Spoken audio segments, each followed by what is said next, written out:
بسم اللہ الرحمن الرحیم۔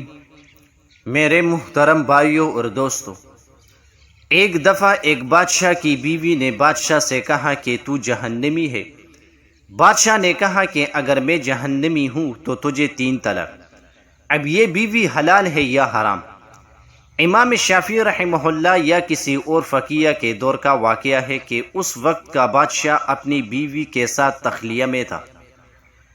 اس کی بیوی کسی وجہ سے اس سے ناراض تھی۔ بادشاہ چاہتا تھا کہ محبت و پیار میں وقت گزارے اور بیوی جلی بیٹھی تھی، اور وہ چاہتی تھی کہ اس کی شکل کی ایک آنکھ بھی نہ دیکھوں۔ ادھر سے اصرار اور ادھر سے انکار۔ جب بہت دیر گزر گئی تو بادشاہ نے محبت میں کچھ اور بات کر دی۔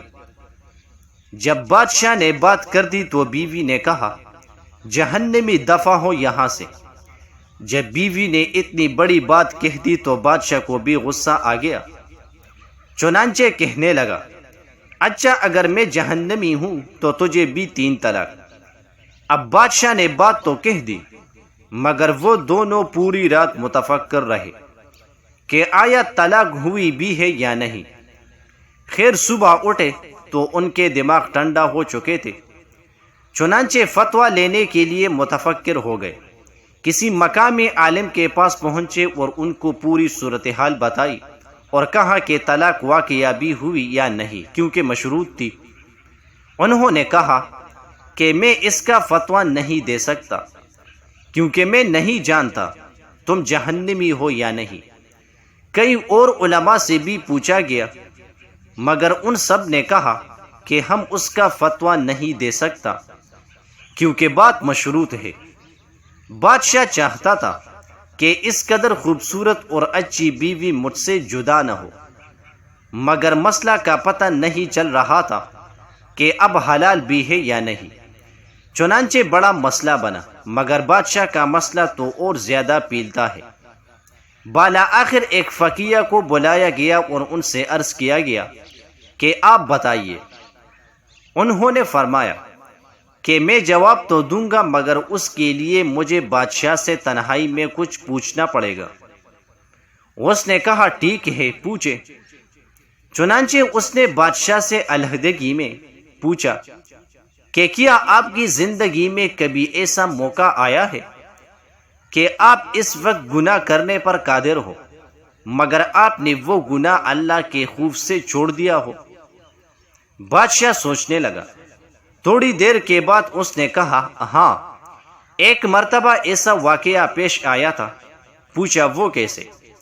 وہ کہنے لگا کہ ایک مرتبہ جب میں آرام کے لیے دوپہر کے وقت اپنے کمرے میں گیا تو میں نے دیکھا کہ محل میں کام کرنے والی لڑکیوں میں سے ایک بہت ہی خوبصورت لڑکی میرے کمرے میں کچھ چیزیں سنوار رہی تھی۔ جب میں کمرے میں داخل ہوا تو میں نے اس لڑکی کو کمرے میں اکیلے پایا۔ اس کے حسن و جمال کو دیکھ کر میرا خیال برائی کی طرف چلا گیا، چنانچہ میں نے دروازے کی کنڈی لگا دی اور اس کی طرف آگے بڑھا۔ وہ لڑکی نیک پاک دامنہ تھی۔ اس نے جیسے ہی دیکھا کہ بادشاہ نے کنڈی لگا لی ہے اور میری طرف خاص نظر کے ساتھ قدم اٹھا رہے ہیں تو وہ فوراً گھبرا گئی۔ جب میں اس کے قریب پہنچا تو وہ کہنے لگی، اے بادشاہ، اللہ سے ڈرو۔ جب اس نے یہ الفاظ کہے تو اللہ کا نام سن کر میرے رونگٹے کھڑے ہو گئے اور اللہ کا جلال میرے اوپر غالب آ گیا۔ چنانچہ میں نے اس لڑکی سے کہا، اچھا چلی جا۔ میں نے دروازہ کھولا اور اسے کمرے سے بھیج دیا۔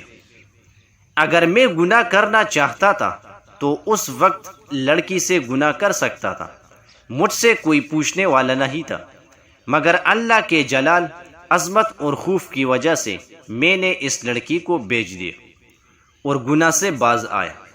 اس فقیہ نے فرمایا کہ اگر تیرے ساتھ یہ واقعہ پیش آیا تھا تو میں فتویٰ دیتا ہوں کہ تو جنتی ہے اور تیری طلاق واقعہ نہیں ہوئی ہے۔ اب دوسرے علماء نے کہا، جناب آپ کیسے فتویٰ دے سکتے ہیں؟ انہوں نے فرمایا جناب میں نے اپنی طرف سے فتویٰ نہیں دیا، بلکہ یہ فتویٰ تو قرآن دے رہا ہے۔ وہ حیران ہو گئے کہ قرآن نے فتویٰ کہاں دیا ہے؟ انہوں نے جواب میں قرآن کی ایک آیت پڑھی جس کا ترجمہ یہ ہے: جو اپنے رب کے سامنے کھڑے ہونے سے ڈر گیا اور اس نے اپنے نفس کو خواہشات میں پڑنے سے بچا لیا تو ایسے بندے کا ٹھکانہ جنت ہوگی۔ پھر انہوں نے بادشاہ کو مخاطب کر کے فرمایا چونکہ تم نے اللہ کے خوف کی وجہ سے گناہ کو چھوڑا تھا، اس لیے میں لکھ کر دیتا ہوں کہ اللہ تعالیٰ تمہیں جنت عطا فرما دیں گے۔ اللہ تعالیٰ ہمیں معیت کا یہ استخسار نصیب فرمائے، ہمیں گناہوں کی لذت سے محفوظ فرما دے اور بقیہ زندگی گناہوں سے محفوظ ہو کر گزارنے کی توفیق عطا فرما دے۔ آمین ثم آمین۔ جزاک اللہ۔